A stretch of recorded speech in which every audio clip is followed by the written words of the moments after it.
Death. On 17 April 1955, Einstein experienced internal bleeding caused by the rupture of an abdominal aortic aneurysm, which had previously been reinforced surgically by Rudolf Nissen in 1948.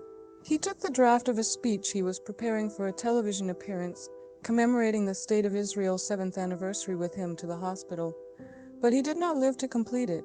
Einstein refused surgery, saying, "I want to go when I want. It is tasteless to prolong life artificially. I have done my share. It is time to go. I will do it elegantly." He died in the University Medical Center of Princeton at Plainsboro early the next morning at the age of 76, having continued to work until near the end. During the autopsy, the pathologist Thomas Stoltz Harvey removed Einstein's brain for preservation without the permission of his family, in the hope that the neuroscience of the future would be able to discover what made Einstein so intelligent.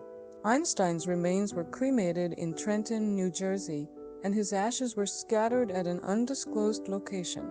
In a memorial lecture delivered on 13 December 1965 at UNESCO headquarters, nuclear physicist J. Robert Oppenheimer summarized his impression of Einstein as a person. He was almost holy without sophistication, and holy without worldliness. There was always with him a wonderful purity, at once childlike and profoundly stubborn. Einstein bequeathed his personal archives, library, and intellectual assets to the Hebrew University of Jerusalem in Israel. Scientific career. Throughout his life, Einstein published hundreds of books and articles. He published more than 300 scientific papers and 150 non-scientific ones. On 5 December 2014, universities and archives announced the release of Einstein's papers, comprising more than 30,000 unique documents. Einstein's intellectual achievements and originality have made the word Einstein synonymous with genius. In addition to the work he did by himself, he also collaborated with other scientists on additional projects, including the Bose-Einstein statistics, the Einstein refrigerator, and others. There is some evidence from Einstein's writings that he collaborated with his first wife, Mileva Marie. In 13 December 1900, a first article on capillarity signed only under his name was submitted. The decision to publish only under his name seems to have been mutual, but the exact reason is unknown. 1905, Annus Mirabilis Papers. The Annus Mirabilis Papers are 4 articles pertaining to the photoelectric effect, which gave rise to quantum theory, Brownian motion, the special theory of relativity, and a micro that Einstein published in the Annalen der Physik Scientific Journal in 1905. These 4 works contributed substantially to the foundation of modern physics and changed views on space, time, and matter. The 4 papers are Statistical Mechanics, Thermodynamic Fluctuations, and Statistical Physics. Einstein's first paper, submitted in 1900 to Annalen der Physik, was on capillary attraction. It was published in 1901 with the title Folgerungen aus den Kapillaritätserscheinungen, which translates as Conclusions from the Capillarity Phenomena. 2 papers he published in 1902, 1903. Thermodynamics attempted to interpret atomic phenomena from a statistical point of view. These papers were the foundation for the 1905 paper on Brownian motion, which showed that Brownian movement can be construed as firm evidence that molecules exist. His research in 1903 and 1904 was mainly concerned with the effect of finite atomic size on diffusion phenomena. Theory of critical opalescence. Einstein returned to the problem of thermodynamic fluctuations, giving a treatment of the density variations in a fluid at its critical point. Ordinarily, the density fluctuations are controlled by the second derivative of the free energy with respect to the density. At the critical point, this derivative is 0, leading to large fluctuations. The effect of density fluctuations is that light of all wavelengths is scattered, making the fluid look milky white. Einstein relates this to Rayleigh scattering, which is what happens when the fluctuation size is much smaller than the wavelength, and which explains why the sky is blue. Einstein quantitatively derived critical opalescence from a treatment of density fluctuations and demonstrated how both the effect and Rayleigh scattering originate from the atomistic constitution of matter. Special relativity. Einstein's Zur Elektrodynamik Bewetter Körper on the electrodynamics of moving bodies was received on 30 June 1905 and published 26 September that same year. It reconciled conflicts between Maxwell's equations, the laws of electricity and magnetism, and the laws of Newtonian mechanics by introducing changes to the laws of mechanics. Observationally, the effects of these changes are most apparent at high speeds, where objects are moving at speeds close to the speed of light. The theory developed in this paper later became known as Einstein's special theory of relativity. This paper predicted that, when measured in the frame of a relatively moving observer, a clock carried by a moving body would appear to slow down, and the body itself would contract in its direction of motion. This paper also argued that the idea of a luminiferous ether, one of the leading theoretical entities in physics at the time, was superfluous. In his paper on mass, energy equivalence, Einstein produced E-2 as a consequence of his special relativity equations. Einstein's 1905 work on relativity remained controversial for many years, but was accepted by leading physicists, starting with Max Planck. Einstein originally framed special relativity in terms of kinematics, the study of moving bodies. In 1908, Hermann Minkowski reinterpreted special relativity in geometric terms as a theory of space-time. Einstein adopted Minkowski's formalism in his 1915 general theory of relativity. General relativity, and the equivalence principle. General relativity, GRU, is a theory of gravitation that was developed by Einstein between 1907 and 1915. According to it, the observed gravitational attraction between masses results from the warping of spacetime by those masses. General relativity has developed into an essential tool in modern astrophysics. It provides the foundation for the current understanding of black holes, regions of space where gravitational attraction is so strong that not even light can escape. As Einstein later said, the reason for the development of general relativity was that the preference of inertial motions within special relativity was unsatisfactory, while a theory which from the outset prefers no state of motion, even accelerated ones, should appear more satisfactory. Consequently, in 1907 he published an article on acceleration under special relativity.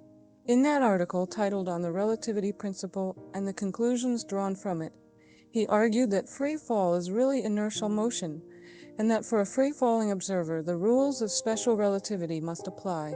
This argument is called the equivalence principle. In the same article, Einstein also predicted the phenomena of gravitational time dilation, gravitational redshift, and gravitational lensing. In 1911, Einstein published another article on the influence of gravitation on the propagation of light, expanding on the 1907 article, in which he estimated the amount of deflection of light by massive bodies. Thus, the theoretical prediction of general relativity could for the first time be tested experimentally. Gravitational waves. In 1916, Einstein predicted gravitational waves, ripples in the curvature of space-time which propagate as waves, traveling outward from the source, transporting energy as gravitational radiation. The existence of gravitational waves is possible under general relativity due to its Lorentz invariance, which brings the concept of a finite speed of propagation of the physical interactions of gravity with it. By contrast, gravitational waves cannot exist in the Newtonian theory of gravitation, which postulates that the physical interactions of gravity propagate at infinite speed.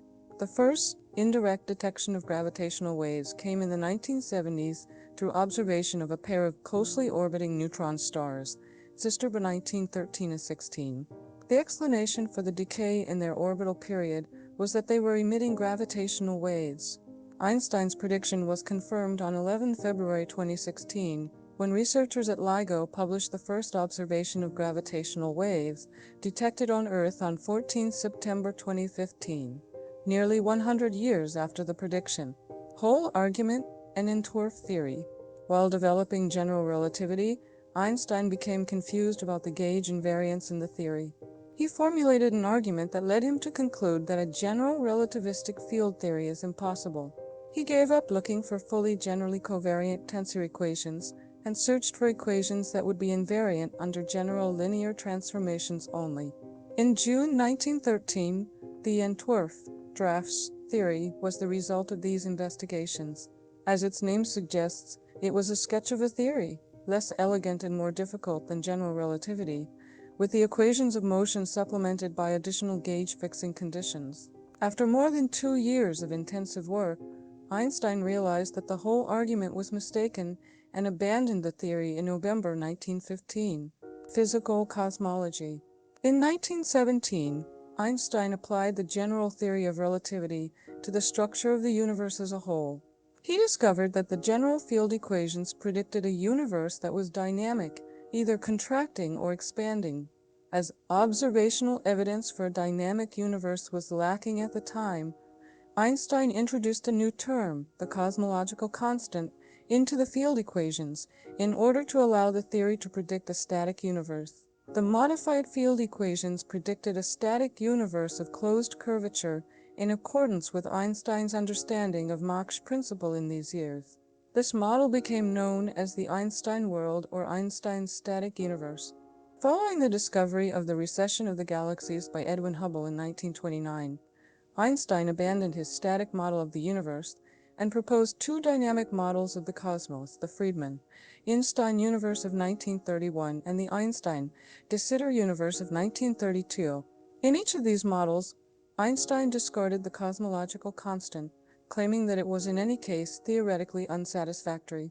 In many Einstein biographies, it is claimed that Einstein referred to the cosmological constant in later years as his biggest blunder, based on a letter George Gamow claimed to have received from him. The astrophysicist Mario Livio has recently cast doubt on this claim.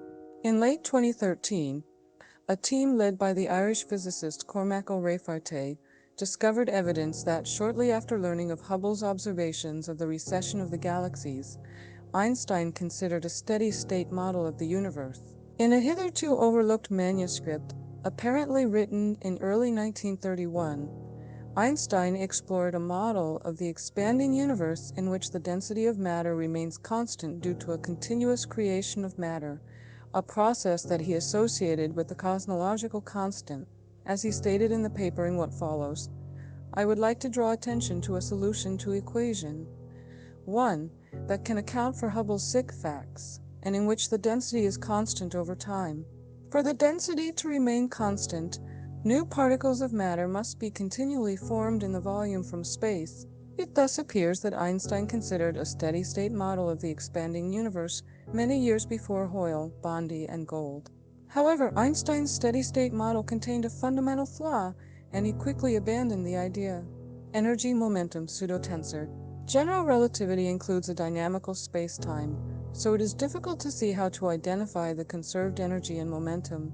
Noyes' theorem allows these quantities to be determined from a Lagrangian with translation invariance, but general covariance makes translation invariance into something of a gauge symmetry. The energy and momentum derived within general relativity by no other's prescriptions do not make a real tensor for this reason. Einstein argued that this is true for a fundamental reason. The gravitational field could be made to vanish by a choice of coordinates. He maintained that the non-covariant energy-momentum pseudotensor was, in fact, the best description of the energy-momentum distribution in a gravitational field. While the use of non-covariant objects like pseudotensors was criticized by Erwin Schrödinger and others, Einstein's approach has been echoed by physicists, including Lev Landau and Evgeny Lifshitz. Wormholes. In 1935, Einstein collaborated with Nathan Rosen to produce a model of a wormhole, often called Einstein-Rosen bridges. His motivation was to model elementary particles with charge as a solution of gravitational field equations. In line with the program outlined in the paper, the gravitational fields play an important role in the constitution of the elementary particles. These solutions cut and pasted Schwarzschild black holes to make a bridge between two patches. Because these solutions included space-time curvature without the presence of a physical body, Einstein and Rosen suggested that they could provide the beginnings of a theory that avoided the notion of point particles. However, it was later found that Einstein-Rosen bridges are not stable. Einstein-Cartan theory. In order to incorporate spinning point particles into general relativity, The affine connection needed to be generalized to include an antisymmetric part called the torsion. This modification was made by Einstein and Cartan in the 1920s. Equations of motion. In general relativity, gravitational force is reimagined as curvature of space-time. A curved path, like an orbit, is not the result of a force deflecting a body from an ideal straight-line path, but rather the body's attempt to fall freely through a background that is itself curved by the presence of other masses. A remark by John Archibald Wheeler that has become proverbial among physicists summarizes the theory. Space-time tells matter how to move. Matter tells space-time how to curve. The Einstein field equations cover the latter aspect of the theory, relating the curvature of space-time to the distribution of matter and energy. The geodesic equation covers the former aspect, stating that freely falling bodies follow lines that are as straight as possible in a curved spacetime. Einstein regarded this as an independent fundamental assumption that had to be postulated in addition to the field equations in order to complete the theory. Believing this to be a shortcoming in how general relativity was originally presented, he wished to derive it from the field equations themselves. Since the equations of general relativity are nonlinear, a lump of energy made out of pure gravitational fields, like a black hole, would move on a trajectory which is determined by the Einstein field equations themselves, not by a new law. Accordingly, Einstein proposed that the field equations would determine the path of a singular solution, like a black hole, to be a geodesic. Both physicists and philosophers have often repeated the assertion that the geodesic equation can be obtained from applying the field equations to the motion of a gravitational singularity, but this claim remains disputed. Hey everyone, I hope you enjoyed the video. If you did, please don't forget to give it a thumbs up, subscribe to the channel, and ring that bell to stay updated on all our latest content. Thanks so much for watching, and I'll see you in the next one.